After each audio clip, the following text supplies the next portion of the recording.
I've been trying to figure out how to start it, and I think the best way to start it is to tell you that I am a much different person than I was when I was 19. Yeah, I mean, obviously. First, older. I'm 42 now. That's a big difference. The other big difference is when at 19, I was a Jehovah's Witness. That's another big difference for me. And then I think a key difference to understanding the story is I was in Alabama. So yeah, this would go knock on doors on Saturday. It was great. Didn't like interrupting football. So I'm in Alabama. I'm a Jehovah's Witness. I'm in college, and I'm trying to like have a college experience, but I can't really do it where I'm at because I'm a Jehovah's Witness. We're not supposed to have that experience. So I drive 3 hours away to another college to go to a party. Yeah, that's a normal thing a college student did. I lied to my parents. Again, another normal thing a college student does.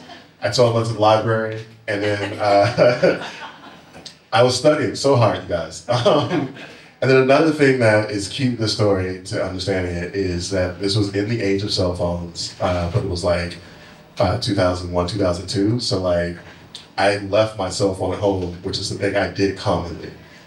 Yeah, that's wild now, but I used to leave my cell phone at home and just venture out into the world. So I drive 3 hours to this party. I don't do any of the stuff that I think is bad as a Jehovah's Witness, but I watch other people do it, and I'm just like, yeah, college party, and I drive back. I know, it's the saddest start. I'm driving back, it's like super late, I'm really tired, and I'm like swerving all over the road, and so I decide, okay, the smartest thing here would just be to pull off, go to sleep, wake up, and whenever I wake up, I'll drive home, and then I'll just complete my lie to my parents about like whatever. Either I was at the library until it closed, and I slept in my car, whatever, I'll figure it out. So I pull off into an exit, and it's like pitch black, and what I don't know is there's a missing stop sign. I find that out later after I go through an intersection, down the hill, through another intersection, up into a park. I hit like, it wasn't a gazebo, but it was like, you know, the lattice way. I like clipped that, and I burst one of my tires. And I don't know where I am. To this day, I'm still not 100% certain where I was at. It's very dark though, and I don't see any people around, and I'm trying to figure out what to do. So I just think like, all right, you know, I gotta be enterprising. Let's just go grab the stuff out of the trunk, fix the tire, let's get out of here. Also at this point, I'm not tired anymore. I'm like, I can drive home now. I'm good. So I go to my trunk, I start looking for all the stuff, I get the jack out, and then I realize I don't have a lug wrench in my car. And now I'm like panicking, because I'm like, I can't get this tire on or off by the lug wrench. But remember, I'm a Jehovah's Witness, so in my head, I'm like, I'm just gonna walk to a neighborhood and I'm just gonna start knocking on doors.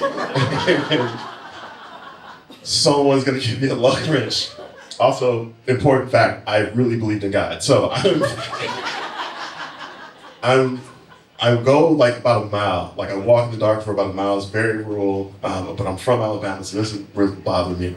I get to the first house, I see, I knock, I don't get anyone. I walk a little bit more, I get to another house, I knock, I don't get anyone. I get to the third house, and there's this older lady who is playing solitaire on her computer, right in front of the door, which is a bad place to put a computer. You know why? Because they have a window, and as soon as I knocked the door, she turned and looked at me, and I was like, aha. You have to talk to me. You can't ghost me right now. Look, I'm right here. She like gives me 1 minute, goes upstairs, gets her husband, he comes downstairs with like a robe with a really big pocket, his hand never leaves it, so I'm like, all right, cool, gun. And I tell him I need a lug wrench, and he just kind of looks at me, and I'm like, I know, it's stupid, I'm sorry. He goes to the garage, throws one in the yard, and just tells me, take it. And I'm like, great, I'll bring it back. He's like, no. That's your lug wrench now.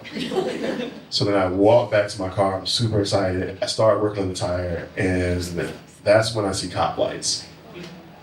And at this point in my life, I actually was like, oh good, someone's here to help. He was not there to help. He came with lights, turned the floodlight on, jumped out with the gun, pulled a gun on me, and was like, drop your weapon. And all I had was a lug wrench, but I got the idea, and because I'm very dramatic, I like stood up and I dropped it, like, wow. And I remember it hit the ground like, ting, ting, ting, ting, ting, ting. And after I do that, he did is like, okay, turn around, get on your knees, put your hands behind your head, and then I start panicking because it's dark, it's just me and him. I don't know how he feels about black people personally. This is not a great way to meet someone. And there's two things I remember after that. So the first thing is I do feel a gun hit the top, like the back of my head, and that is not a feeling I want to share with anyone. It was not great. The second feeling was the relief I got when the cuffs hit my hands. I was like, oh, thank God, this is not a killing. Dope. All right. So then he cuffs me, and he throws me in the back of the car. I don't fit in the cop car because this. So I have to like lay down on my stomach with my hands behind my back, and we drive off. As I'm driving, I'm like trying to figure out what's going on. I'm asking questions. And so I finally like, am I under arrest? And he's like, no. I was like, okay. Then why am I cuffed? And then he stops the car. Remember this, he stops the car, turns around, looks back at me, and he says, well, if you didn't have cuffs on and you moved, I'd just shoot you. And then I was like, cuffs are cool, we can keep the cuffs on. We drive back to the neighborhood, we get to the first house I knocked on, and I am in the back of the cop car. I don't know how long it was because I didn't have a way to tell time, other than he was listening to a country music station. I heard 3 country songs I did not recognize, but if you know them, a guy left and she took his dog, a woman left the guy, took his dog, and then a woman left the guy, took his truck, and then there was one woman just left, didn't take the car. So those 3 songs play. I'm sitting there listening to those, and then finally the door opens, I get pulled out, and then there's just a little blonde lady who is like, oh my God, is there a person back there? And I was like, cool, so we can tell I'm human. Dope. And the cop uncuffs me, and then he leaves. And when I found out, they checked the house for signs of entry, which I didn't, I just knocked.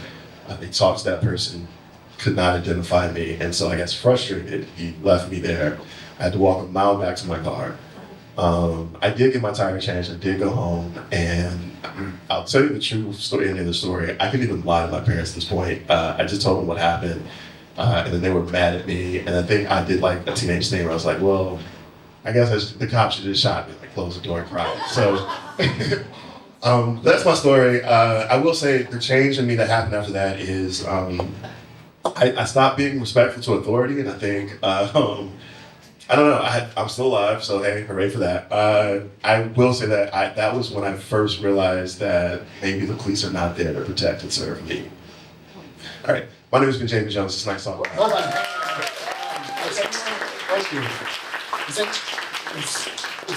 By the way, I mispronounced his name. His name is Javann, pronounced Javann, not Javann. And he even wrote the phonetic spelling. I was in my head of like... I wasn't going to say anything. I was in my own head of like, did I forget any of the pre-show things? And then I was like, oh, there's the phonetic spelling right there. I apologize. Javann Jones. What city was this in? This is in Huntsville, Alabama. Huntsville. Well, I'm from Huntsville, Alabama. I'm somewhere between Huntsville and Birmingham. All right. I don't know where. Yeah. How successful were you in your door knocking? I mean, like, 1 out of 3 is not bad, man. That was your conversion rate? Was 1 out of 3? I mean, like, that night, yes. Okay. I mean, just in general, I didn't have stats. I wish I did. It would have been great if I had, like, a 45% conversion rate on houses. Would you ballpark figure it? Like, how many people you converted? I will say this. So, I knocked on a lot of doors, and I think I scared more people than I converted. So, more people believed in God after me, but they didn't come and learn from me. All right. Does anybody have any other questions? Thank you so much, Javann. All right.